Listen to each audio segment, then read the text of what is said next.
é a respeito, eu coloquei como os 4 aspectos do pecado. São 4 pontos que eu queria, dentro da palavra de Deus, falar para a igreja nessa manhã. E é uma importância muito grande,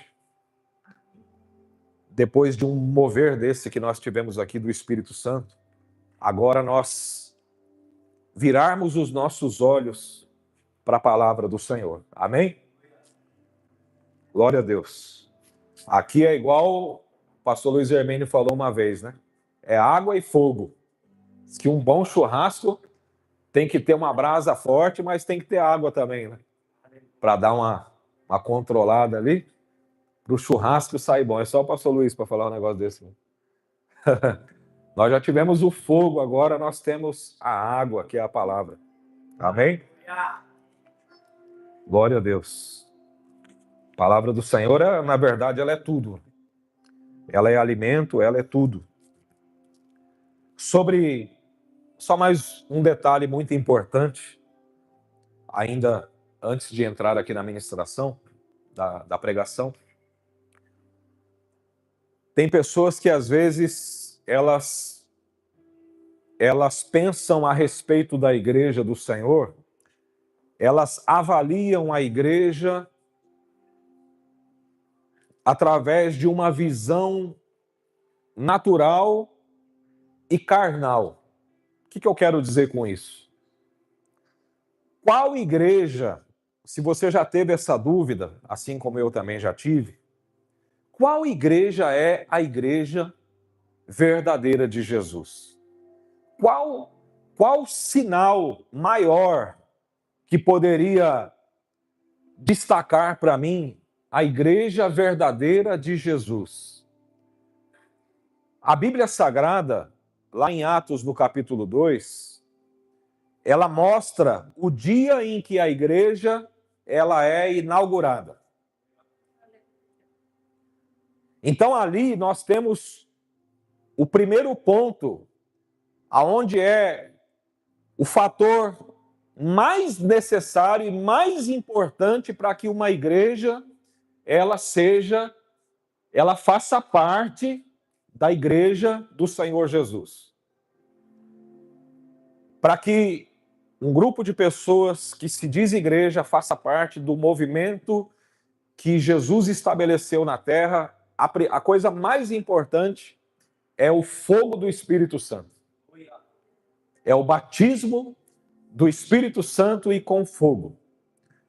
Lá em Atos, no capítulo 2, o dia que a igreja foi inaugurada, a primeira coisa que acontece, eles estão lá orando e buscando. Eles estão lá com fome e sede de Deus, pedindo, esperando, uma expectativa ali para serem cheios do Espírito, porque era a promessa. E a igreja só é inaugurada quando o Espírito Santo desce sobre a igreja, e a Bíblia diz que eles passaram a falar em outras línguas e foram até vistos sobre sobre cada um deles, como que línguas repartidas como que de fogo. E ali eles começaram a falar em línguas estranhas ali, aquelas... Às vezes você fala assim, nossa, eu fui na igreja, tinha uma pessoa lá que estava falando estranhamente, a pessoa estava lá falando uma linguagem lá, nossa, o que será que era aquilo? Língua estranha. É a língua, é a oração, é a linguagem de oração do Espírito Santo. É algo inteligível. Então, a coisa mais importante para a igreja, a primeira coisa mais importante para a igreja, é a presença e a glória do Espírito Santo. E as outras coisas, pastor? Aí vem depois. Não porque é menos importante. É que sem o Espírito Santo, não vai ter nada. Sem o fogo do Espírito, não tem... Entenda uma coisa, a igreja do Senhor Jesus, a questão do Espírito Santo, do fogo do Espírito Santo, das línguas, dos dons, é inegociável. Essa é a igreja do Senhor Jesus. Ah, não, eu quero outra igreja, uma igreja que não tem isso. Então, é um direito que você tem. Só que a igreja do Senhor Jesus, conforme as Escrituras, ela foi inaugurada, o padrão estabelecido por Deus para ela foi debaixo da unção e do poder do Espírito Santo. Então, assim, é a gente que se adapta ao padrão de Deus. E não Deus que se adapta ao nosso padrão. Entende? Mais ou menos isso. Então, tem muita gente que quer fazer parte da igreja, mas ela quer, tipo assim, como se fosse aos moldes dela. Assim, eu quero uma igreja, mas tem que ser número 41, a cintura tem que ser, sabe? Não, gente. O padrão de Deus é outro, é a gente que se adapta ao padrão de Deus. Imagina, é um privilégio fazer parte do padrão de Deus. E tem muita gente ainda querendo, não, mas não podia ser assado, não podia ser assim, irmão. Isso é orgulho e você vai acabar ficando de fora daquilo que Deus está fazendo. É isso que vai acontecer. É isso que vai acontecer. É melhor você mergulhar logo e aceitar o padrão de Deus, porque é assim que funciona. Não é Deus que precisa da gente, é a gente que precisa de Deus. Deus não está pedindo esmola para a gente. Ô filho, me aceita, filhinho. Não. É a gente que precisa dele, é a gente que precisa do Espírito Santo. É a gente que precisa orar, é a gente que precisa buscar, se consagrar. É a gente que precisa realmente fazer parte da vontade dos planos de Deus. Pastor, mas eu acho isso muito arriscado. Arriscado é ficar longe deste plano de Deus. Aí é mais arriscado. Amém? Era só um adendo, um anexo. Amém? Os 4 aspectos do pecado. Glória a Deus. Antes de entrar aqui na mensagem, eu tenho um recado e eu tenho um pedido para fazer para a igreja, para que você, nas suas orações, eu falo isso porque eu acredito que vocês oram. Então eu gostaria que você incluísse nas suas orações pelo Rio Grande do Sul. Amém? Orações por um rumor muito grande, muito forte que não é conspiração, é real mesmo. Está lá meio que previsto com base em pesquisas, em fatores geológicos e geográficos. Está previsto um fenômeno chamado El Niño, ali entre o mês de junho até o mês de setembro. E assim, as menções e os rumores que é para ser muito maior, como nunca visto antes, em relação, por exemplo, ao que devastou o Sul da última vez. Este é para ser muito maior. Tipo assim, devastador, assim. Estão falando até de rachar o Brasil no meio. De tão forte que é o rumor desse fenômeno que está aí sendo falado e tá todo mundo... Não se falam... Tem muita... A mídia, ela não entra tão forte em relação a isso, porque a mídia não gosta muito daquilo que deixa a população muito preocupada. Vocês entendem? A mídia, ela sempre vai... Existe... O homem, você sabe, né? O homem, ele acha que o mais importante é ter vantagem, é ganhar dinheiro. Isso para o homem natural é a coisa mais importante que existe. Sim ou não? Coisa mais importante. Pastor, mas não é importante eu orar e querer que o meu filho seja um médico? Sim. É importante.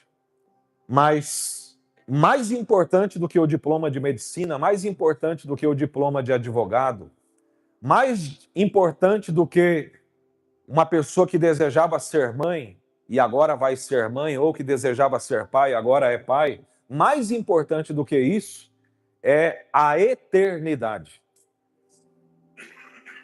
A eternidade. Então não existe nada mais importante do que a realidade acima da nossa realidade.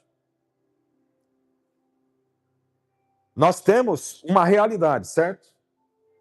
Uma realidade. Essa nós podemos dividir de uma forma singular por cada um. Então, a dona Maria ali levanta a mão, ela tem uma realidade, o seu Rogério ali levanta a mão, ele tem outra realidade, o Marcelo ali levanta a mão e conta a realidade dele. A Fanny, que veio lá da Venezuela, levanta a mão ali, conta a realidade dela. Os pais dela, que estão lá, que nós queremos trazê-los, amém? Eles têm uma outra realidade.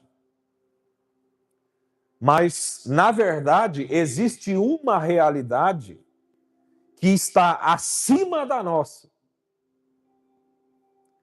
E essa realidade acima da nossa, ela é a que mais tem valor e a que mais deveria nos fazer pensar.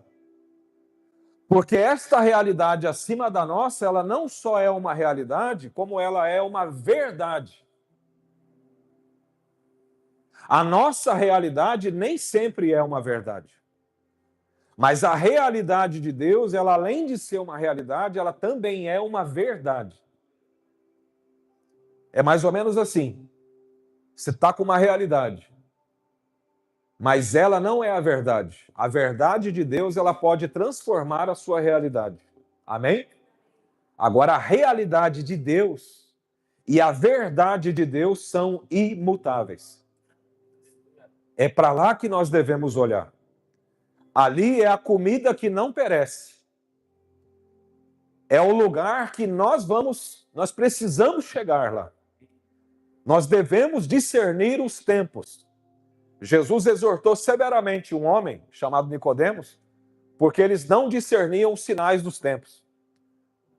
Não discerniam, não tinham discernimento. E quando nós temos o Espírito Santo de Deus, nós entendemos a respeito das coisas terrenas, mas nós também entendemos a respeito das coisas espirituais. É por isso que a Bíblia fala que nós andamos no Espírito. E nós temos uma realidade, nós ainda estamos neste corpo, mas nós sabemos que existe uma realidade acima de tudo isso. Nós sabemos que a sepultura não é o nosso fim. Nós sabemos que a morte para nós, ela é algo que inclusive foi vencida pelo nosso Senhor. Amém? Então existe um rumor, nós vamos orar. E nós queremos pedir a ajuda da igreja em oração sobre este rumor que está tendo, para que Deus ele entre com providência e para que o nome de Jesus, que esta situação, ela venha glorificar o nome de Jesus.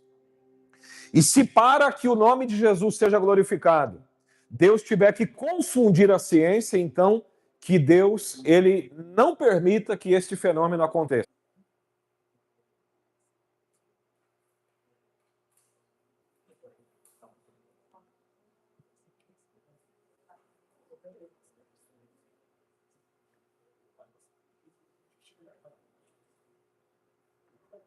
Pastor Evandro me mandou esse vídeo ontem.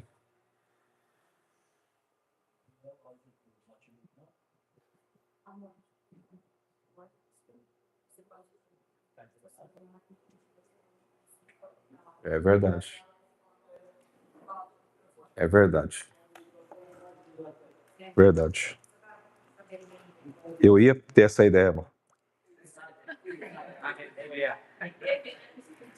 Aleluia. Bom, deixa a foto ali do pastor Evandro, então. E... quase que eu dei um pulo ali agora.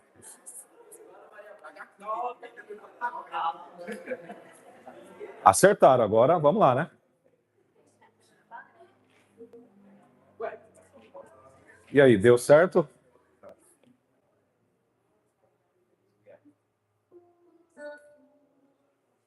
Vamos lá, meu filho. Desenrola isso aí, meu filho. Deu certo? Como assim? Não deu?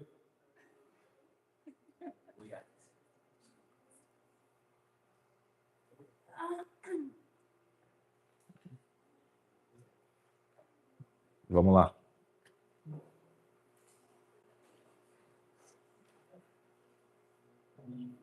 Que paz, queridos, tudo bem? Pastor Evandro aqui, da Graça Church, dessa cidade encantada do Rio Grande do Sul.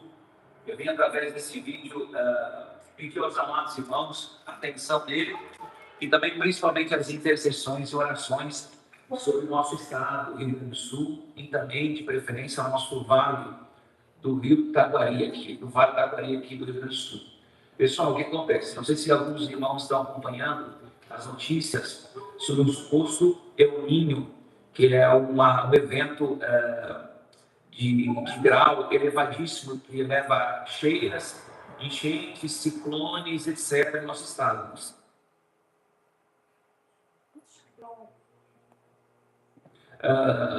Especialista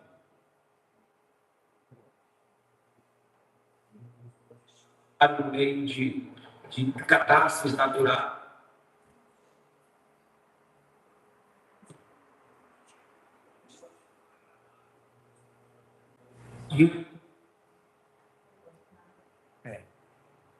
Estou entendendo. De forma encarecida, as intercessões, as orações para vocês, tá? Entre o mês de junho a setembro, pode acontecer 3 eventos que aconteceram, para você ter uma ideia, eventos que aconteceram no nosso estado no ano de 24 e de 23, em todo o Brasil, provavelmente você sabe, quero saber dessas catástrofes. E está diagnosticado, está com uma grande possibilidade aqui diante dos estudiosos, 90% quase certo diante dos estudos, que vai ser uma das piores catástrofes e El Niño possível que possa estar acontecendo em nosso estado, em nossa região. Nós já estamos no ponto que sofremos demais, com 2 enchentes no espaçamento de 10 meses, e nós, como igreja aqui em Cantábria, temos nos unido em oração, intercessão, para que todo esse diagnóstico, prognóstico, previsão do tempo venha a ser frustrado, tá bom? Então eu gostaria aqui, debaixo do ok do pastor Sérgio e da pastora Margarida, de passar essa informação e pedir aos amados irmãos, de forma encarecida, as orações, o seu jejum, a sua intercessão, para que todo esse diagnóstico, toda essa previsão seja frustrada, tá bom, Cristo? Um abraço para o pastor Evandro, para o pastor Danilo, toda a igreja, a liderança aqui. Com certeza nós ficaremos gratos pelas suas orações. Então, foquem para que esse diagnóstico, prognóstico, previsão seja totalmente desfeita do poder maravilhoso do nome de Jesus. Um beijo no coração de todos e nos vemos em breve. Amém. Glória a Deus. Curve a sua cabeça, vamos orar. Espírito Santo, em nome de Jesus. Senhor, a tua palavra diz que muito vale a eficácia das orações de pessoas que foram justificadas pelo Senhor. Senhor, em nome de Jesus, no poder do sangue de Cristo, nós oramos e intercedemos pelo Rio Grande do Sul, Senhor, pelo estado de Santa Catarina, pelo estado do Paraná.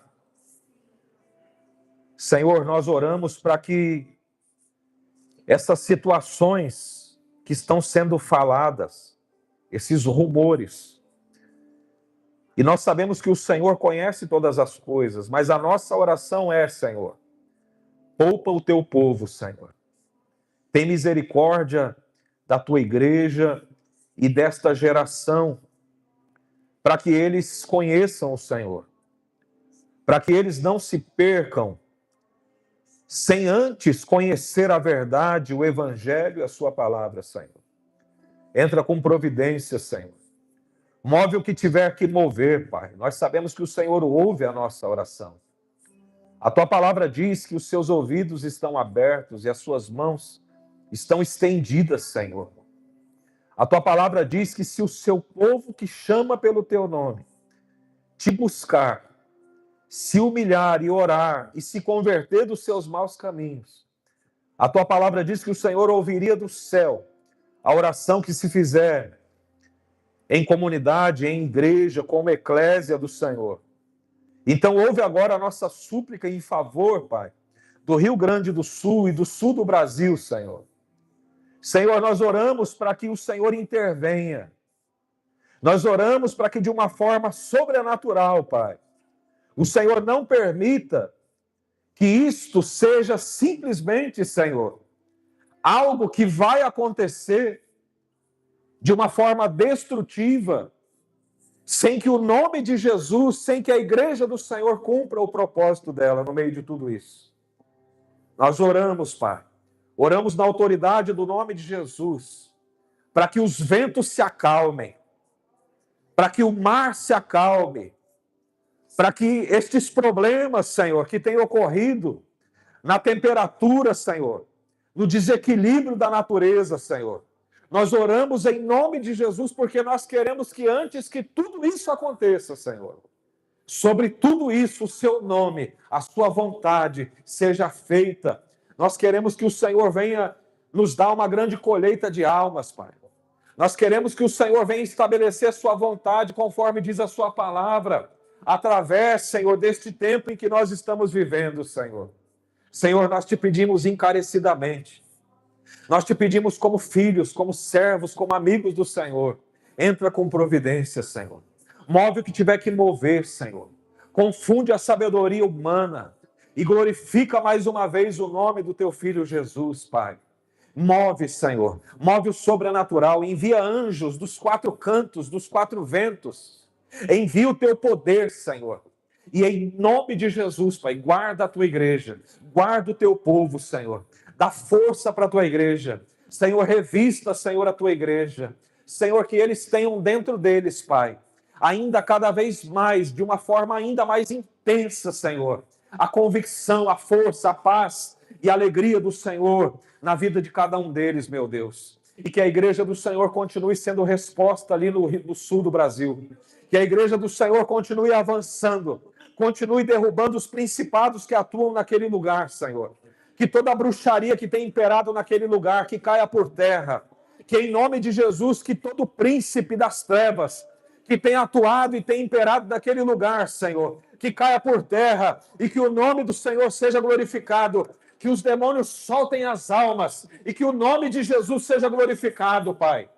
Em nome de Jesus, nós oramos, nós entramos lá, Senhor.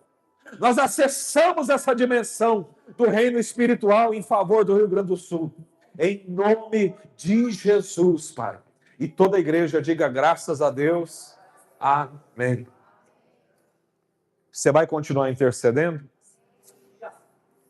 Vamos continuar lembrando e orando. Amém? Pelo Rio Grande do Sul.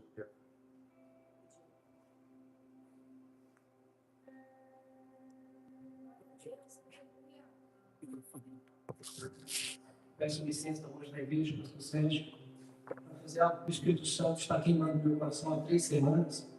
E lá atrás, quando isso começou, eu estava entendendo, mas hoje eu entendo. Então, por isso eu quero rapidamente, para não tomar o tempo da palavra, chamar todos os pastores desta igreja. Os pastores dessa igreja, por favor. Eu queria chamar a pastora Margarida, para falar do pastor Sérgio, pegar na sua mão. E todos os pastores, fiquem de frente para a igreja, por favor, em cima, voltar tudo aquele lado, está todo mundo junto. Por favor.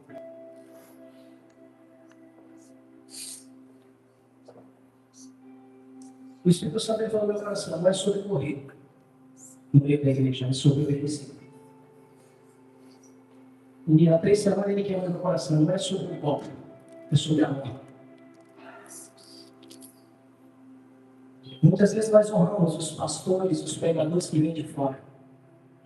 E não está errado isso. Devemos honrar todo o homem e mulher de Deus. Seja nós cantando. Muitas vezes nós não honramos os pastores da casa. A Bíblia fala que Jesus, ele era conhecido como Jesus de Nazaré. E a Bíblia diz também que em Nazaré o Senhor fez poucos milagres, porque ele não é honrado na sua própria terra. E com esse ato, pastor Sérgio, não é sobre o copo, é sobre a honra. E com isso, nós queremos dizer, nós amamos vocês, nós honramos vocês, nós reconhecemos vocês, e nós Amém. estamos aqui Amém. para ajudar vocês a viver o chamado de Deus para a vida de vocês na sua totalidade. Amém. Igreja, aqui são os pastores dessa igreja. Honrem os vossos pastores. E eu quero dizer para os obreiros, não é sobre o copo, mas quando Seja os pastores já oficiais ou os futuros pastores que também são convidados a pregar, não é sobre o copo, é sobre a honra.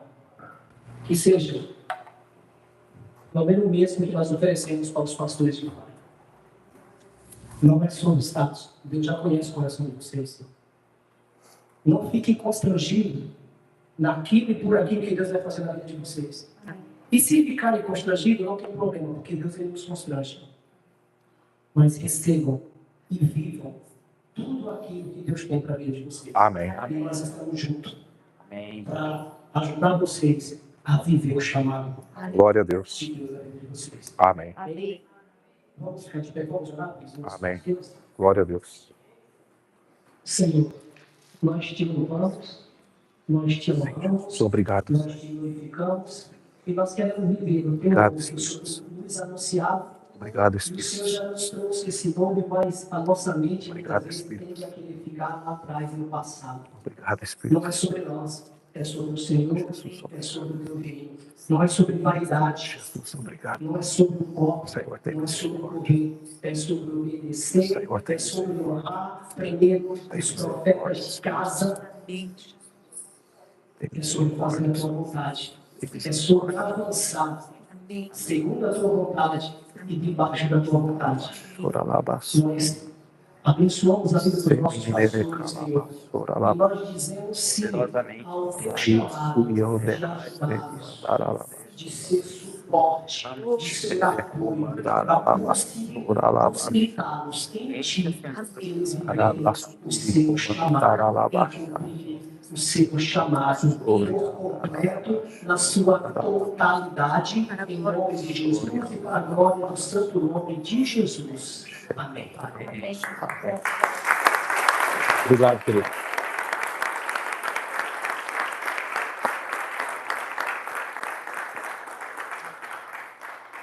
Por isso que vocês estavam cochichando ali atrás, né? O que será que está acontecendo, né? Glória a Deus. Os 4 aspectos do pecado.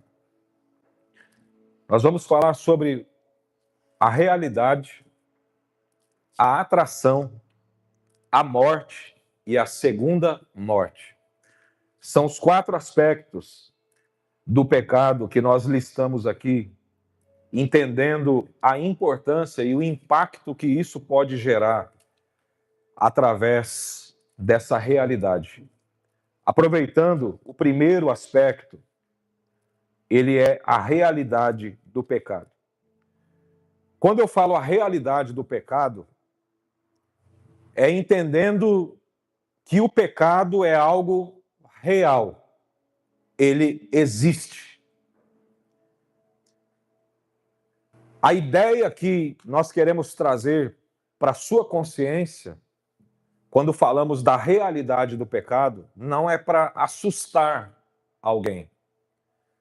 Não é para agir de uma forma terrorista e nem implacável. Na realidade, nós precisamos ter a consciência que o pecado ele existe, ele é real. Porém, nós não podemos superestimá-lo, como também não podemos subestimá-lo. Nós temos que ter cuidado, vigilância.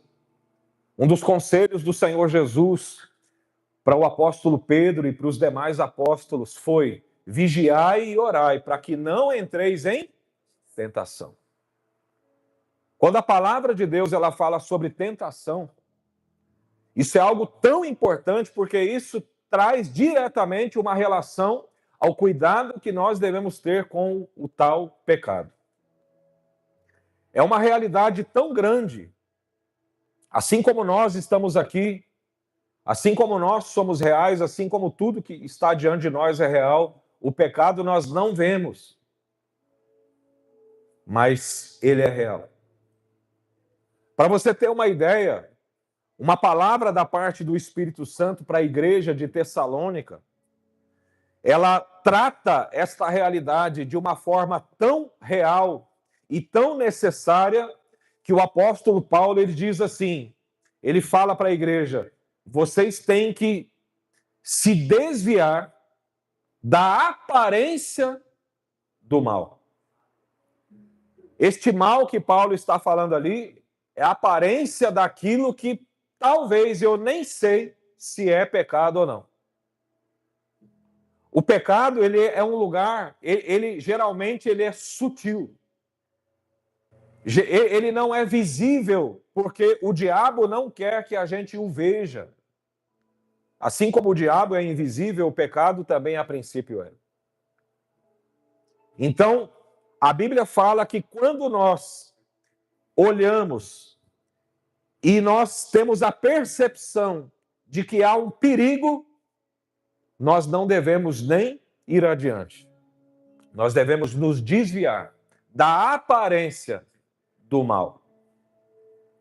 O pecado, conforme Gênesis no capítulo 4, no verso 7, nós temos um texto aqui que é extraordinário quando se trata desta realidade. A Bíblia diz que Caim estava diante de Deus. E Deus falou para ele, olha quem está diante de você. Deus disse assim, no verso 7, diz assim, Deus disse para Caim, se procederes bem, não é certo que serás aceito? Se todavia procederes mal, eis que o pecado jaz à porta, e o seu desejo será contra ti, mas cabe a você dominá-lo.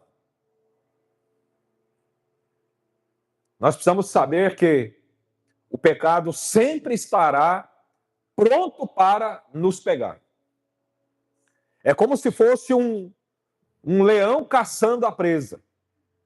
A Bíblia chama, um dos nomes que ela dá para o diabo também, o apóstolo Pedro faz uma analogia a um leão rugindo em volta de nós. Ele não está dizendo que o diabo é um leão.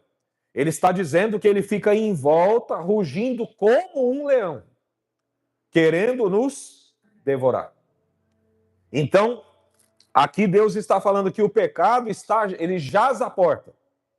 Ele está nos esperando, ele está ali. E quando é que ele vai sair?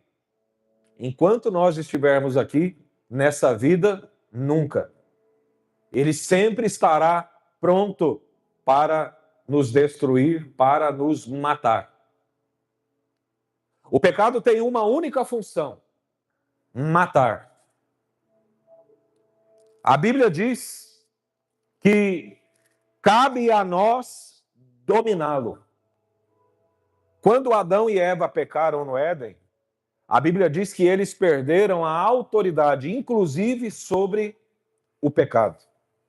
O pecado os matou. Então agora a Bíblia diz que nós nos tornamos escravos daquele que nos vence.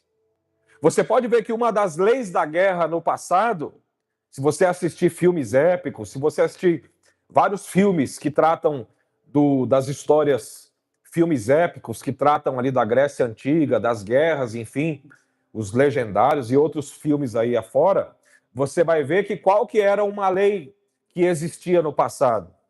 Que quem vencia levava escravo aqueles que eram vencidos. Quem vencia levava aqueles que eram vencidos.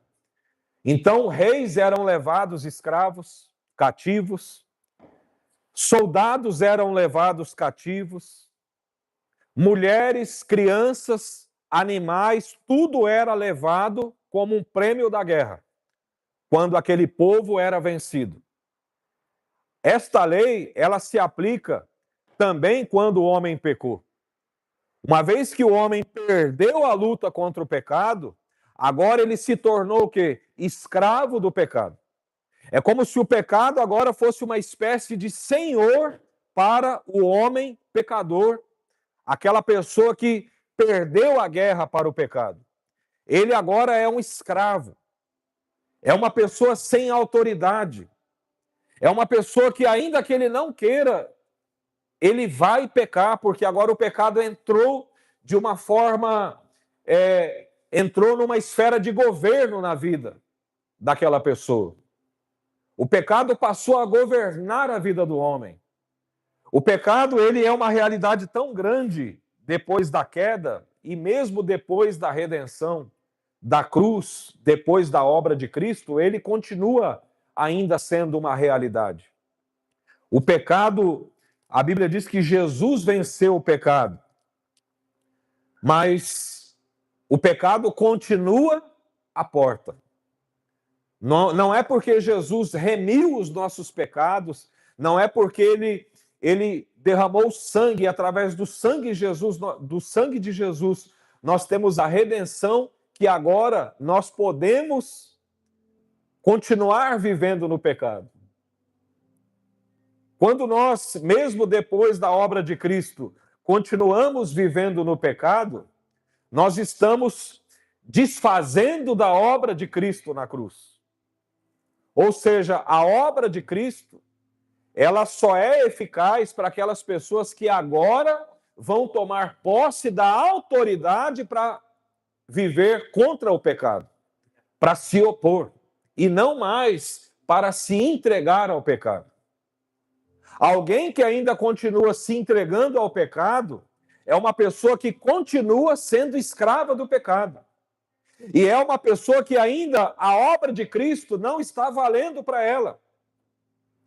Porque é uma pessoa que ainda continua sendo escrava do pecado. Esta realidade, irmãos, ela ainda existe. Essa realidade de que mesmo depois da cruz, muita gente ainda é escrava do pecado, ainda existe, é real isso. Por isso o aspecto número 1 é a realidade. Tem gente que pensa assim, Jesus morreu na cruz por mim. Jesus, ele, agora, por meio do sangue de Jesus, eu tenho salvação e eu tenho perdão. Sim, nós temos. A obra de Cristo, ela nos dá perdão, ela nos dá a salvação e ela nos dá autoridade para que a gente venha agora vencer o pecado. Para que a gente agora tenha poder contra o pecado. Como vencer o pecado? Não há outra maneira de vencer o pecado a não ser tendo mais poder do que ele. Você concorda comigo? Se o pecado é algo tão forte, é algo tão nocivo, é algo tão venenoso, algo tão poderoso contra o homem, ao ponto de escravizá-lo e dominá-lo, e não soltá-lo por nada, então é necessário algo mais poderoso do que o pecado para que a gente possa vencê-lo. E esse algo mais poderoso do que o pecado foi a autoridade que Jesus restabeleceu para nós. Quando ele vence na cruz, ele nos dá autoridade agora contra o poder do pecado. Então o poder que está no nome de Jesus, o sangue de Jesus, a obra de Cristo na nossa vida, é algo tão poderoso ao ponto de agora sim, nós temos poder contra o pecado. Agora sim, nós podemos... E como que isso se aplica? Agora nós temos poder contra o pecado. Quer dizer que agora eu estalo o dedo e o pecado não tem força contra mim? Não. Agora, simplesmente, através de uma decisão minha, agora eu tenho condições. Eu não era dono das minhas decisões quando eu era escravo do pecado. Eu não tinha como... Eu não tinha nem consciência. Pastor, como que isso na prática, como que isso é fácil? Eu vou te ajudar a entender. Você sabia que uma pessoa que é escrava do pecado, ela está vivendo no pecado, ela está praticando o pecado e ela não tem consciência de que aquilo é tão ruim assim? É assim que funciona. O pecado, a primeira coisa que o pecado mata na vida de uma pessoa é a consciência. O cara mata e para ele está tudo certo. O cara estupra, abusa de crianças, agride a esposa ou vice-versa, agride o marido, usa drogas, fuma, bebe, vai para a balada, bebe, enche a cara, no outro dia acorda de ressaca e está tudo certo. Porque uma coisa que mostra que a pessoa é escrava do pecado é o quê? A falta de consciência. Isso é uma das coisas que mais mostra nitidamente quando uma pessoa é escrava do pecado. É que ela não tem consciência de que aquilo que ela está fazendo é pecado. Isso responde o porquê as pessoas vivem deliberadamente no pecado. O pecado é uma das maiores realidades que existem. A realidade da cruz, ela é claro que é a única realidade que está acima. É a única forma de ser liberto do pecado e de agora, através de uma nova consciência que nós recebemos, daquilo que Jesus fez. Então agora, para você ver que antes, quando nós não conhecíamos o Evangelho, a gente não tinha essa consciência. O que mudou quando nós nos convertemos? Que agora nós passamos a ter uma consciência, não é uma consciência de acusação, não é isso. É que agora o Espírito Santo, ele dentro de nós, ele abriu, ele libertou a nossa mente. Deus abriu o nosso entendimento para que a gente não mais volte a ser escravo do pecado. E qual que é o risco? Por que eu estou pregando isso? Porque mesmo uma vez liberto do pecado, mesmo uma vez recebendo a Cristo e recebendo o poder para vencer o pecado, é perigoso o quê? É perigoso a pessoa ela novamente voltar e se entregar e se tornar escravo de novo. Mas aí eu pergunto, uma pessoa que conheceu a verdade, recebeu autoridade contra o pecado, agora passou a ter consciência e agora voltou a cometer pecado de novo, essa pessoa ela está correndo o risco de que a sua consciência morra novamente, aí é perigoso que essa pessoa não consiga mais retornar de novo para a graça. Isso é o que mais acontece. Isso é um dos grandes riscos que há depois que você conheceu a verdade. É o perigo de cair da graça, voltar a pecar, morrer de novo a consciência e agora não conseguir mais voltar em arrependimento para Deus, porque quando a consciência morre, o pecado, ele volta a ser normal de novo. Ele é normalizado, é normatizado. Então aquela pessoa agora, ela se desliga de Deus, ela se desliga da graça e ela, sem perceber, ela morre na consciência. Então ela agora, ela volta de novo para a escravidão do pecado sem perceber. Quando vai ver, já está preso novamente. Os puritanos diziam que o espião de Deus dentro de nós é a nossa consciência. Essa palavra vem do latim, que significa consciência. É o saber de si mesmo. É o saber sobre si mesmo. A pessoa que é escrava do pecado, ela não está nem aí se a água está correndo para cima, se a água está correndo para baixo. Eles pensam que, eles escrevem assim, ó, se te faz feliz, tá tudo certo. Só falta embaixo assim, assinado Satanás. A pessoa perde a consciência. Ela perde... Estou segurando isso aqui para quê? Crendo, né? Crendo que vai... Tem uma missão aí para nós resolver depois. Uma pessoa que perde a consciência, esse é o maior sintoma de que esta pessoa, ela está sendo escrava do diabo, do pecado.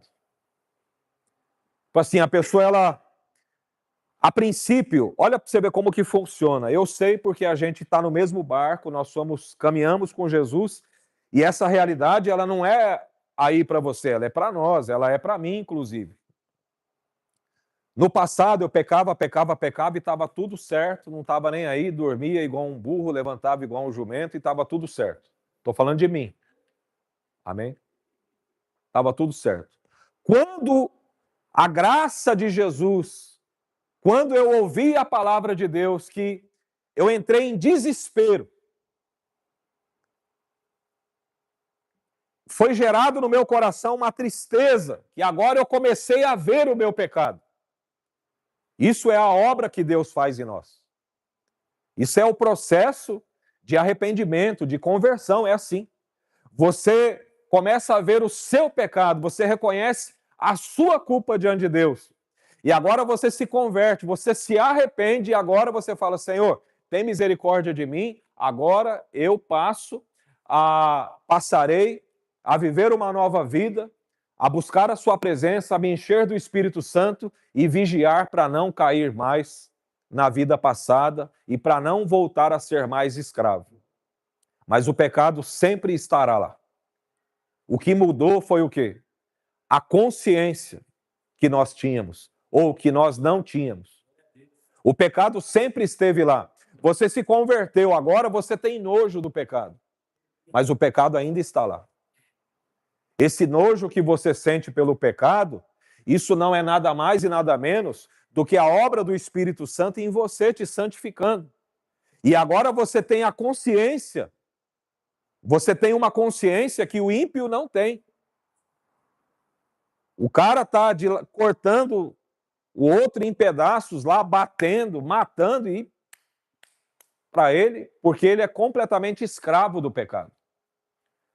A pessoa, ela tem rancor, não perdoa, tem aquela vida pecaminosa de fazer coisas que são pecado aos olhos de Deus, e está tudo certo quando a pessoa não tem a consciência do pecado, da realidade de quem o pecado é. Então a pessoa lá fora, a última coisa, aliás, nunca o diabo vai acusar aquela pessoa de que o que ela está fazendo é pecado. Porque a ideia de Satanás é o quê? Manter aquela pessoa presa por mais tempo, levar aquela pessoa para mais longe de Deus cada vez mais. Quando nós nos aproximamos de Deus, é quase que automático nós sermos confrontados. E este confronto é para quê? É para fazer reviver a nossa consciência, para que a gente volte a ter uma consciência, e agora, a partir desta consciência do que o pecado é, de quão mal ele é, a gente comece agora a vencer o pecado. Sem saber o que o pecado é, como que iremos vencê-lo? Sem sabermos o quão mal ele é, por que iremos lutar contra ele, ou por que iremos usar de poder para não cair? Apenas quando sabemos da realidade e do quão mal o pecado é. Então Deus, ele fala para Caim, o pecado, Caim, jaz à porta, cabe a você dominá-lo. Só alguém que se converteu, só alguém que tem o Espírito Santo de Deus é que tem o poder de dizer, então, não para o pecado. Na prática, no dia a dia, como que vai funcionar? O pecado, ele vai vir, ele vai sugerir, ele vai se colocar como uma opção. Mas a diferença do cristão para o ímpio é que o cristão, ele tem a consciência e depois ele tem o poder de dizer o quê? Não. Se ele não disser não para o pecado, então ele está correndo o risco de voltar a ser escravo de novo. Isso acontece da noite para o dia? Não. O Espírito Santo, ele nos avisa, ele nos ajuda, ele sinaliza para a gente, mas a decisão é nossa em relação a dizer não. Como que funciona a vitória contra o pecado? É que nós temos o poder de dizer não. A gente não pode pensar em uma realidade, em uma fantasia do tipo, eu me converto e agora eu nem vou ter vontade mais. Eu me converto e agora o Espírito Santo habita em mim e eu não vou sentir mais desejo nenhum. Isso não existe. O que você vai ter agora é o poder de decidir que você não quer. O que você vai ter agora é o poder de falar não e de dizer sim para Deus. Diante de nós agora está o quê? A opção de obedecer ou de desobedecer. A obediência vai trazer o que para nós? Vida. A desobediência vai continuar trazendo o quê? Vai continuar trazendo morte. Deus falou para Adão e Eva, ó, comam de tudo, mas nessa árvore aí vocês não toquem. O que eles fizeram? Desobedeceram. Isso trouxe o quê? Morte. Então o pecado traz morte. Em Romanos, no capítulo 6, do verso 23, a Bíblia diz que o salário do pecado é a morte, mas o dom gratuito de Deus é a vida eterna. A realidade, gente, do pecado é algo muito certo que a gente precisa saber. Ele está lá, ele sempre vai estar lá querendo nos sugerir, ser uma opção para a nossa vida. Mas nós temos que ser firmes no Senhor em falar o quê? Não para o pecado. Pastor, como que eu faço para ter cada vez mais força para vencer o pecado? É buscando a presença de Deus através da oração. São as práticas espirituais que nos tornam, que nos fazem vencer o pecado. É claro que se uma pessoa, como que uma pessoa vai vencer o pecado? Se ela fica o dia inteiro só jogando, só vendo coisa que não tem nada a ver com Deus. Se a pessoa nunca para buscar a Deus, nunca tira um tempo para orar, para buscar a Deus, para ter intimidade com Deus, certamente que essa pessoa ela vai cair. Certamente que essa pessoa, na hora que o pecado for uma opção, ele não vai ter poder. Por quê? Porque essa pessoa está sem poder nenhum. Ela não está tendo comunhão com Deus.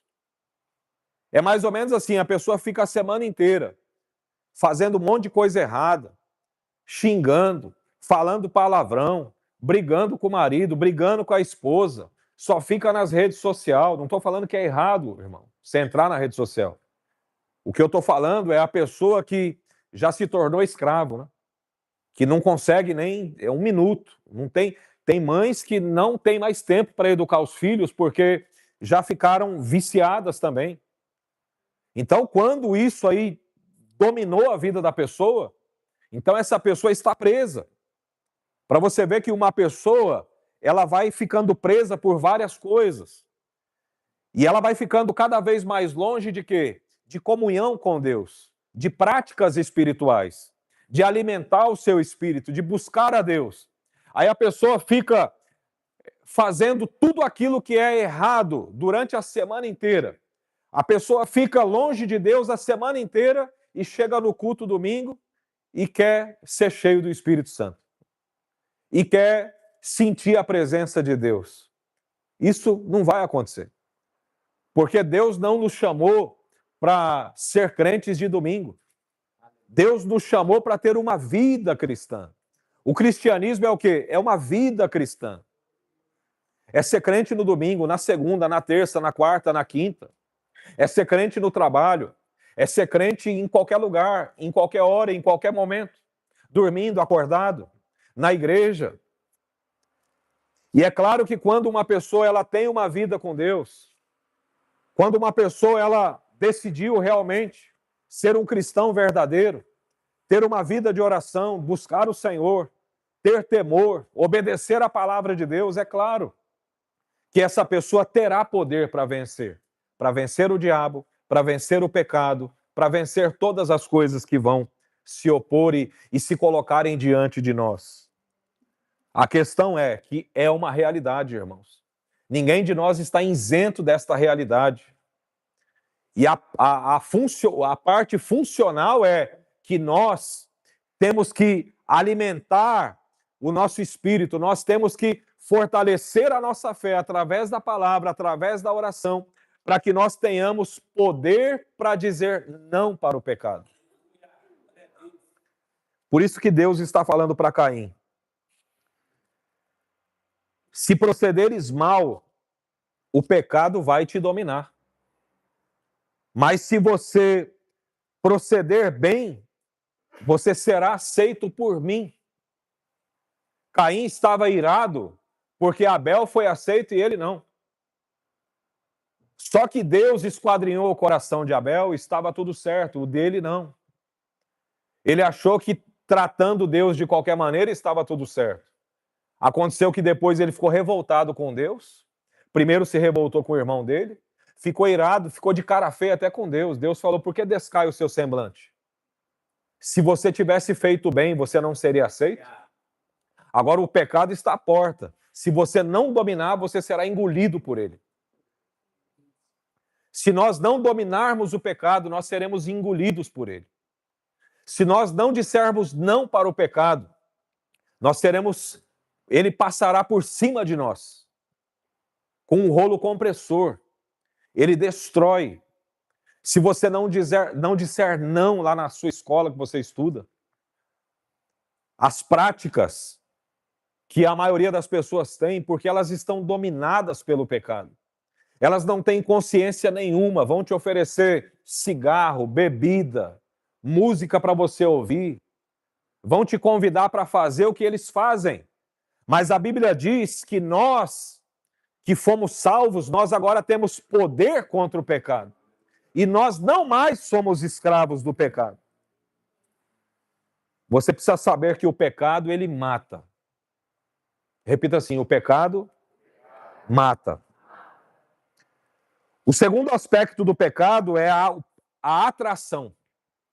Tem gente que pensa que eu vou pecar, eu vou só cair, eu vou só me afastar de Deus. Eu não vou só me afastar de Deus. O pecado, ele vai atrair a ira de Deus. Em Efésios, no capítulo 5, no verso de número 6, a Bíblia diz assim: ninguém vos engane com palavras vãs, porque por essas coisas vem a ira de Deus sobre os filhos da desobediência. A ira de Deus vem.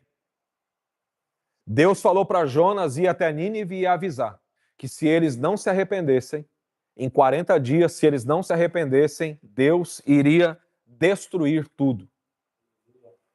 A ira de Deus é algo que é atraído através do pecado. A desobediência, o pecado, chega um tempo, chega um momento que ele vai atrair a ira de Deus. Por que você acha que Jesus, ele carregou a cruz? Por que você acha que Jesus foi severamente humilhado e açoitado com açoites romanos? Aqueles chicotes com aquelas pontas na frente, na ponta do laço, que eram vários, que quando batia, ela enrolava nele, ela cravava e quando puxava, vinha rasgando o corpo de Jesus. Na história, não existia nada mais severo do que as punições que os romanos davam para bandidos, para as pessoas que eles queriam punir. Tinha gente lá que o trabalho deles era só pensar em uma forma de fazer alguém sofrer até a morte. Por exemplo, madeiras com vários pregos, com várias pontas, com lanças, e você jogar a pessoa lá, prensar a pessoa naquilo, cortar alguém pelo meio, uma serra. Imagine pegar uma pessoa, um pega na perna de um lado, outro pega na perna do outro, e o outro carrasco pegar uma serra e serrar. E aquela pessoa sentir ali cada momento da sua morte chegando e da dor, do desespero, os requintes de crueldade romanos e dos povos pagãos eram os maiores da antiguidade. Eram os maiores. E Jesus, ele sofreu o maior requinte de crueldade que alguém poderia sofrer na sua época. A cruz era apenas para pessoas malditas. Alguém que fosse considerado maldito era crucificado. Não era simplesmente diretamente crucificado. Tinha todo um caminho, era açoitado 40 vezes, 3. A pessoa era humilhada, ela ficava sem comer, sem beber. Deram vinagre para ele tomar, porque a Bíblia diz que ele teve sede. E ali o sol, o desprezo, a rejeição, a humilhação. A Bíblia diz que rasgaram as suas vestes. Então, imagine um sofrimento que atinge o corpo e a alma da pessoa. Imagine, ele estava nu. Todos estavam vendo a sua vergonha. Irmão, às vezes já aconteceu comigo de sonhar. Sonhar estando sem roupa, no meio da rua. Eu acordar desesperado. Gente, desesperado. Se você alguma vez sonhou isso, é Deus te alertando para você vigiar e tomar cuidado para você não cair em algum pecado. Pode ter certeza que esse tipo de sonho é um alerta de Deus para você vigiar e buscar mais e colocar sua boquinha no pó e vigiar para não cair. É um alerta de Deus. Sonhou sem roupa, irmão? Sonhou com pouca roupa? Sonhou sem roupa? Vai buscar o Senhor, vai vigiar. É um alerta, não é que você caiu, não é que você está caindo, mas é para você vigiar, porque o pecado jaz à porta. E cabe a nós dominá-lo. E ali, por que tanto sofrimento? Por que Jesus, ele sofreu tanto para morrer, antes de morrer? Por que ele foi tão humilhado? Por que ele foi tão desprezado? Por que colocaram nele uma coroa de espinhos? Por que deixaram ele nu? Por que usaram de todos os requintes para humilhar e para machucar alguém com Jesus? Porque ali era, na verdade, ele estava sofrendo no corpo dele a ira de Deus. Ele estava recebendo no corpo dele a ira de Deus por causa do pecado do homem. Por isso que quando Jesus orou no Getsêmani, ele falou: Pai, se possível for, afasta de mim este cálice. Que cálice que era esse? É o cálice da ira de Deus. Lá em Apocalipse fala desse cálice da ira. E Jesus bebeu desse cálice. Jesus, ele sofreu a ira de Deus por causa dos nossos pecados. A Bíblia diz que ele foi transpassado, lá em Isaías capítulo 53, por causa das nossas transgressões. E o castigo que nos traz a paz hoje estava sobre ele. Gente, Deus derramou toda a ira dele. Sabe o pecado de Adão? Sabe o pecado de toda a humanidade? Isso gerou a ira de Deus. Amém? Quem está comigo aqui? O pecado atrai a ira de Deus, certo? O segundo aspecto do pecado é a atração. O pecado atrai a ira de Deus. Jesus, então, Deus se faz homem na plenitude dos tempos e ele toma o cálice da ira de Deus. Toda a ira de Deus por causa do nosso pecado agora é derramada sobre o homem Jesus. Deus satisfez a sua ira. Deus bateu no seu filho de chicote. Você acha que quem estava batendo ali em Jesus não era as pessoas?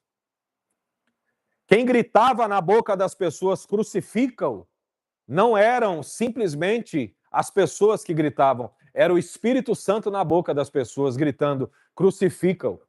Porque ele tinha que beber da ira. Se ele não bebesse da ira de Deus, essa ira seria nossa.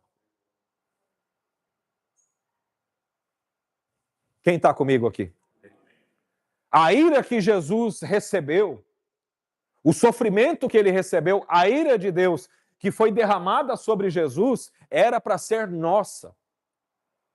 Então ele nos substitui. E por que ele bebeu dessa ira? Por causa do pecado. Então o pecado é que atrai a ira de Deus. Então agora aqueles que estão em Jesus Cristo, eles não estão mais debaixo da ira de Deus. Por isso que Paulo escreve em Romanos capítulo 5, verso 1, que por meio de Jesus Cristo e do sangue de Jesus, agora nós temos paz com... Nós não tínhamos paz com Deus. O ímpio que está lá fora, vivendo no pecado, ou algum crente que está aí provocando a ira de Deus, ele está mexendo com aquilo que ele nem tem noção do que pode virar contra ele. É por isso que não faz sentido, uma vez que nós fomos salvos, a gente voltar a viver a prática do pecado de novo. Não faz sentido nenhum. Pastor, mas se eu quiser pecar, Deus vai permitir? Vai. Só que aí você vai atrair de novo a ira que não era mais sua. Você vai atrair de novo. Aqueles que estão em Jesus estão em paz com Deus. Estão vencendo o pecado, estão vencendo o diabo, estão obedecendo a palavra. Mas aqueles que insistem no pecado, eles estão atraindo de novo para eles a ira de Deus. Aí eu pergunto para você, imagine o que acontece nesse caso. Uma pessoa que vai provocar a ira de Deus depois de ter conhecido a graça, a Bíblia diz que não resta mais graça, só ira. Aqueles que quiserem a ira de Deus vão ter. Só que a ira de Deus, ela é um atributo de Deus que também é eterno. Como o amor de Deus é um atributo eterno, como a santidade de Deus é um atributo eterno, a ira de Deus também é um dos atributos de Deus, que é muito pouco falado. Vocês sabiam disso? A gente não pode falar, nós não podemos esconder aquilo que Deus é. Deus é amor, sim, é um atributo eterno. Deus é santo, sim, é um atributo eterno. Deus é misericordioso, sim, é uma verdade, é um atributo de Deus. A ira também é um atributo de Deus. Você acha que tem salvação para o diabo? Quem acha que tem? Quem acha que um dia vai ter lá uma pregação para os demônios e um apelo e os demônios que levantar a mão que aceita Jesus vai ser salvo? Quem acha que vai ter isso? Não tem salvação para os demônios. Não tem salvação para Satanás. Por isso que existe o quê? Para ele. O que Deus criou para Satanás? Qual que é a forma da ira de Deus se estabelecer de uma forma eterna para punir o pecado do diabo? É ele estando para sempre longe de Deus, aonde? Num lugar chamado inferno. O inferno foi criado para o diabo e seus. O inferno não foi criado para humanos. Você sabia disso? O reino de Deus, o reino de Cristo, foi feito para o homem que crer em Jesus, que quiser Jesus. Para o homem que se arrepender, que der ouvidos à palavra de Deus. O inferno não foi criado para o homem. O inferno foi criado para Satanás e seus demônios. Porém, aqueles que quiserem provocar a ira de Deus e não quiserem a graça, o que vai restar para essas pessoas? A ira eterna de Deus. O inferno. Amém? A Bíblia diz que o inferno está preparado para Satanás e seus demônios, mas também para aqueles que não se arrependeram dos seus pecados. O pecado é uma realidade. Segundo, o pecado atrai a ira de Deus. Esses dias eu vi um testemunho muito marcante e que me colocou para analisar o seguinte: Deus vai fazer de tudo para que uma pessoa se arrependa. Deus vai fazer de tudo para que alguém se volte para Ele em arrependimento. Mas a maneira que Deus gostaria que nós nos voltássemos era simplesmente crendo na palavra, obedecendo a palavra e vivendo aqui na terra como um filho de Deus, cumprindo o propósito de ser filho de Deus aqui na terra. Deus não tem prazer que alguém viva em uma cama, amarrado numa cama, preso por uma doença, por causa do pecado. Eu vi um testemunho esses dias de um pastor, está até no YouTube esse testemunho, e eles colocam uma mensagem desse pastor falando sobre o seu pai. Ele conta que quando ele ainda era criança, aproximadamente ele tinha 10 anos, o seu pai era ali era tipo um co-pastor da igreja. E ele começou a brincar com Deus. Começou a beber, começou a fumar e escondia isso. Fazia isso escondido. E ele conta que Deus, por várias vezes, falava com o seu pai no secreto, de uma forma carinhosa, sabe? Nunca em público. Diz que Deus sempre ali tentando trazer o pai dele de volta, fazer ele se arrepender, fazer ele se voltar para Deus, e nunca expunha isso. Deus nunca explodiu isso que estava acontecendo. Deus estava dando chance para ele, falando com ele no secreto, de uma forma carinhosa, de uma forma misericordiosa, falando para ele, olha, volta, se arrependa, conserta a sua vida, conserta, se volta, Deus está pronto para restabelecer de novo, se volta, conserta, e ele nada. E ele nada, e ele nada, e ele cada vez se endurecendo mais arrogante, mais duro, mais aquela mentalidade mais endurecida. E isso a mentalidade que vai endurecendo, já faz parte da ira de Deus. Quem sabia disso? Você sabia que uma mentalidade completamente travada e que vai endurecendo já faz parte de um processo da ira de Deus que vai sendo derramado. Ao ponto de que aquela pessoa vai chegar um momento que ela está tão fria em relação a Deus, ela não quer mais saber ouvir falar de Deus. Ela não quer mais ouvir falar alguma coisa que venha de Deus. Essa pessoa, ela está agora presa, ela está endurecida, ela está escravizada através do que nós chamamos de dureza de coração. Essa pessoa, ela é entregue à sua própria dureza do coração. Isso faz parte de um tratamento, de um processo da ira de Deus.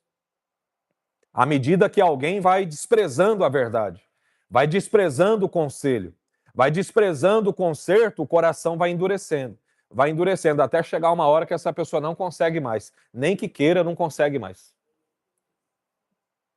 Não consegue. Isso já vai tirando automaticamente a pessoa da presença de Deus. E o pai dele foi desprezando, até que ele caiu doente numa cama. Aliás, até que um dia, pela primeira vez, Deus fala em público. Deus levanta uma profeta na igreja e vai bem alto, em alta voz, aponta o dedo para ele e fala assim: hoje, porque desprezaste a minha voz durante todos esses anos, hoje eu estou te entregando a Satanás. E a partir daquele dia ele caiu doente, ficou preso numa cama durante 38 anos. E agora, recentemente, depois de 38 anos, ele, enfim, se arrependeu.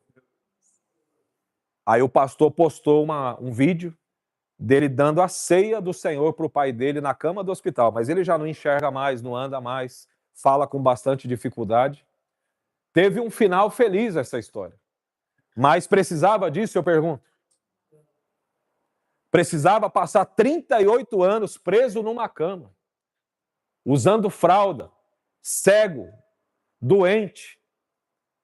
Porque ele, você vê, que mesmo tudo isso que ele passou, ainda foi um processo que Deus usou para trazê-lo de volta. Por que eu estou contando essa história para vocês? Porque Deus vai fazer de tudo para trazer de volta.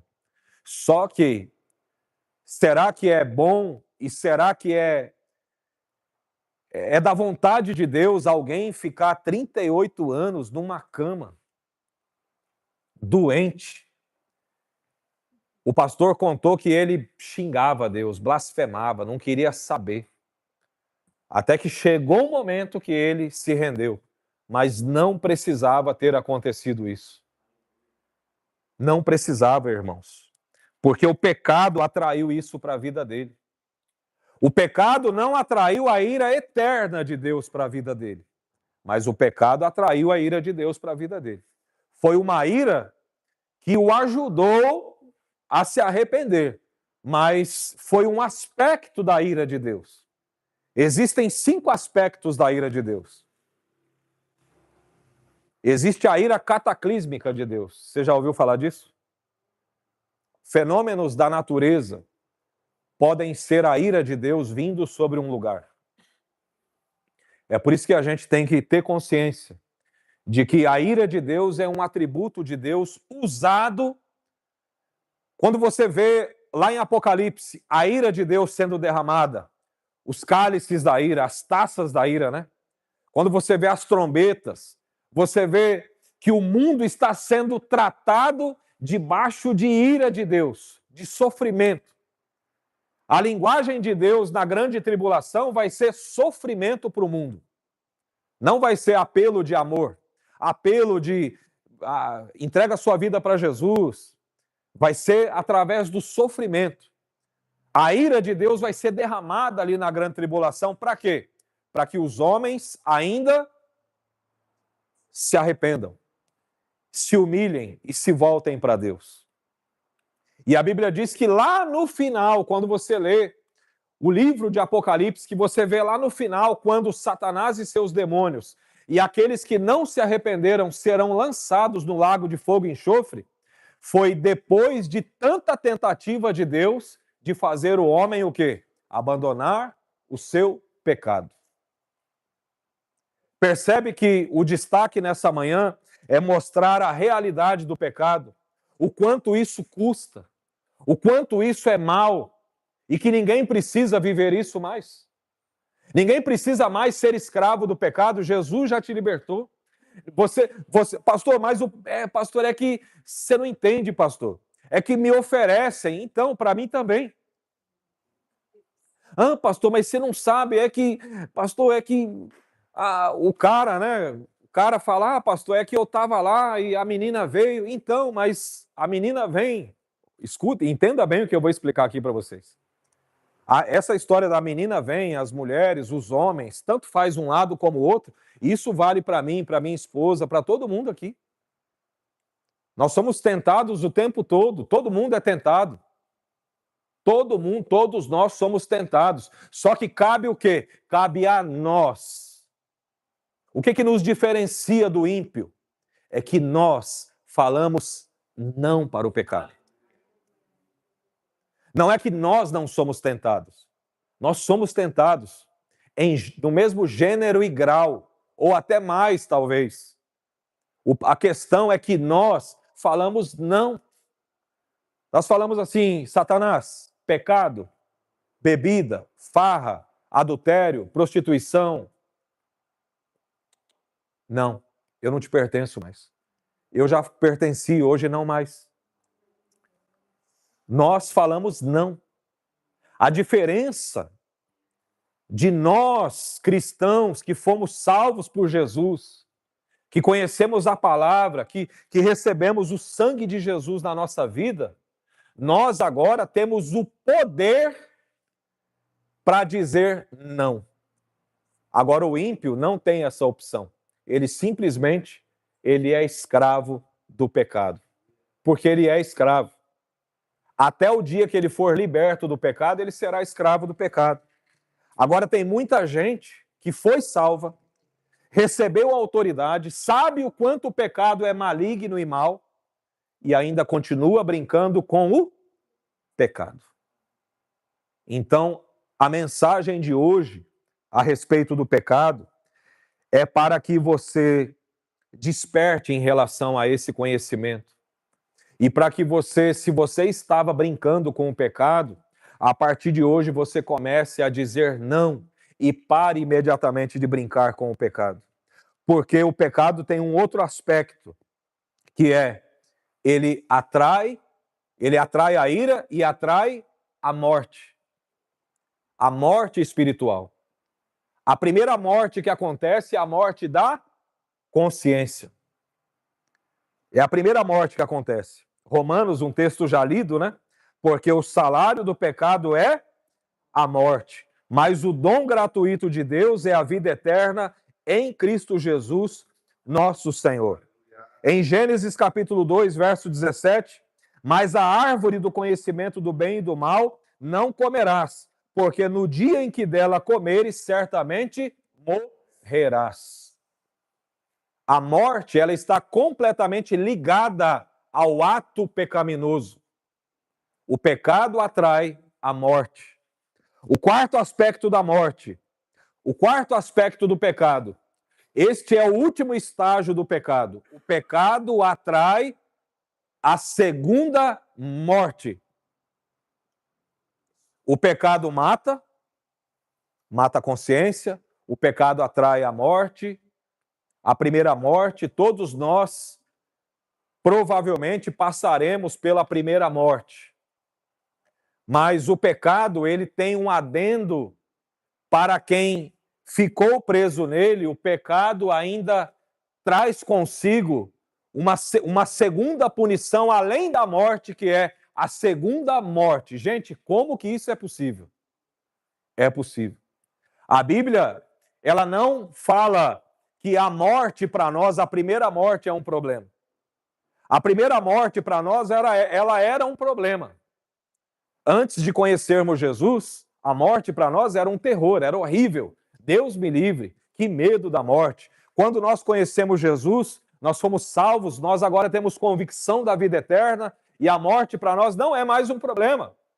Jesus pode chamar a hora que ele quiser agora. O problema agora, nós sabemos que há um adendo, há um problema além da primeira morte, que é a segunda morte. Está em Apocalipse, do capítulo 20, no verso 4 em diante. Vi também tronos, e nestes sentaram-se aqueles aos quais foi dada a autoridade de julgar. E vi ainda as almas dos decapitados por causa do testemunho de Jesus. Para você ver, quantos morreram por causa do nome de Jesus? Quantos no primeiro século, no segundo século, no terceiro século, até os nossos dias, quantas pessoas morreram por causa do Evangelho? Porque não negaram a Cristo, porque não negaram a fé em Jesus, porque não negociaram a sua santidade, foram mortos. Muitos foram enterrados vivos, muitos foram jogados na arena para serem comidos por leão, muitos foram decapitados. A Bíblia fala que foi um dos profetas foi cerrado pelo meio, crucificados, queimados em cruzes. No reinado de Nero, do imperador Nero, ali no ano 60 depois de Cristo, a história conta que Roma, ela foi clareada ela foi iluminada através de cristãos que foram crucificados no meio da cidade e queimados. Aquelas luzes eram cristãos que estavam sendo queimados, vivos. Mas a morte para os cristãos, ela já foi um problema, como eu disse. O que levou cristãos a morrerem por causa do nome de Jesus? Porque a morte, ela não é uma ameaça para cristãos que são salvos em Cristo Jesus. A morte para nós não é um problema. A morte para nós é só uma passagem de ida diretamente para o reino do nosso Deus, aonde nós estamos sendo esperados por Ele, aonde somos esperados, aonde a Bíblia diz que há uma mesa preparada e pronta, esperando. E aqui, na visão de João, ele vê as almas daqueles que haviam sido mortos por causa do testemunho de Jesus, ou seja, as almas deles estavam lá. As almas estavam intactas. O corpo deles foi dilacerado, foi decapitado, mas a alma deles estava lá, aguardando o dia do Senhor. E bem como por causa da palavra de Deus, tantos quantos não adoraram a besta, aqueles que não adoraram a besta, as almas deles também estavam lá, e eles foram mortos e as almas deles estavam lá. E nem tampouco a sua imagem, não adoraram a besta e nem a imagem, e não receberam a marca na fronte e nem na mão, e viveram e reinaram com Cristo durante 1000 anos. Não vou falar sobre isso hoje, porque é um tema, é grande isso e acaba desfocando do principal hoje, do tema de hoje. E o verso 5 diz assim: e os restantes dos mortos não reviveram até que se completassem os 1000 anos. Esta é a primeira ressurreição. Aí o verso 6 diz assim: e bem-aventurado e santo é aquele que tem parte na primeira ressurreição.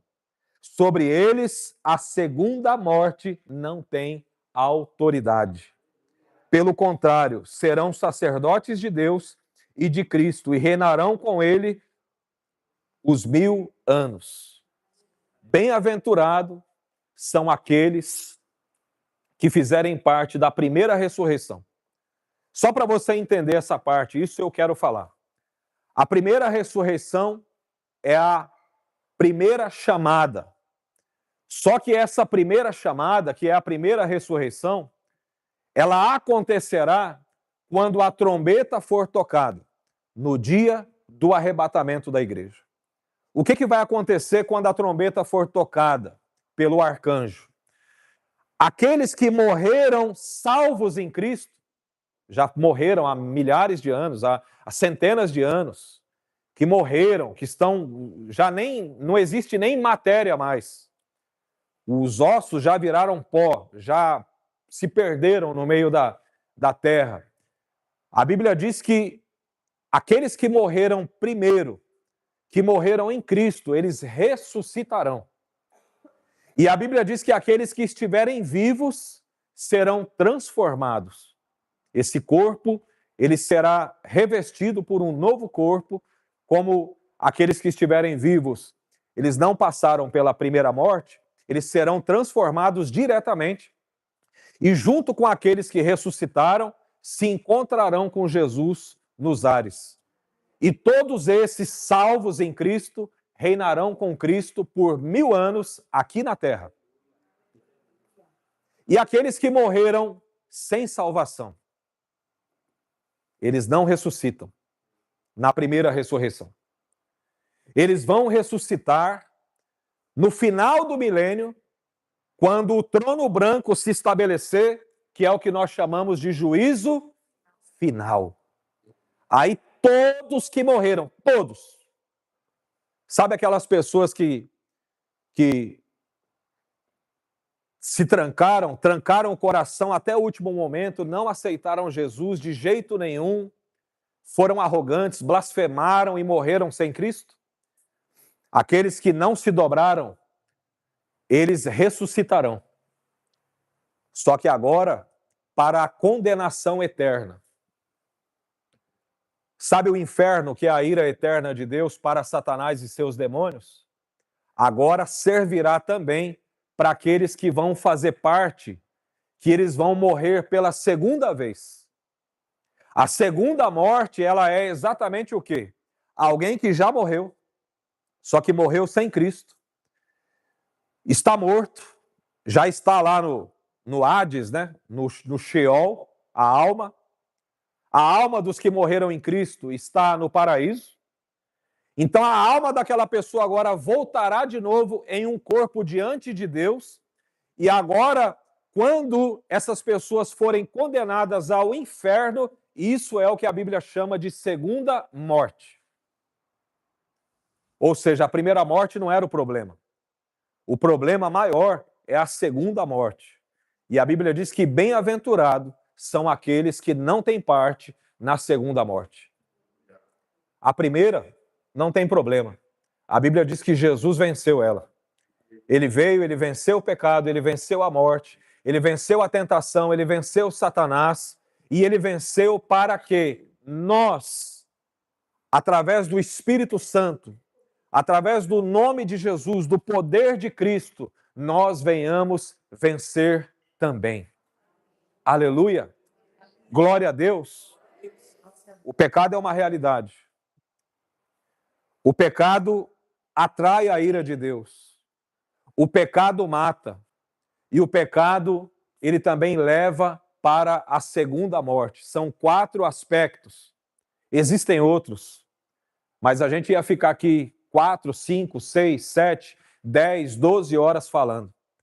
Mas hoje eu gostaria que você entendesse o quão mal, o quão nocivo é o pecado. Amém? E Jesus, ele veio para que você não precise mais ser preso pelo pecado. Jesus veio para te dar poder para vencer, para te dar agora opção. Você não tinha opção, você não tinha nem consciência. Agora você tem consciência, você tem opção e você tem autoridade e você tem o poder da decisão agora de falar não para o pecado. Aleluia! Glória a Deus! Dê uma salva de palmas para Jesus.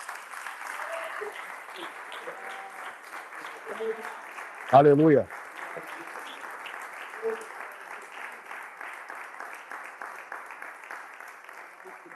Vamos ficar de pé em nome de Jesus.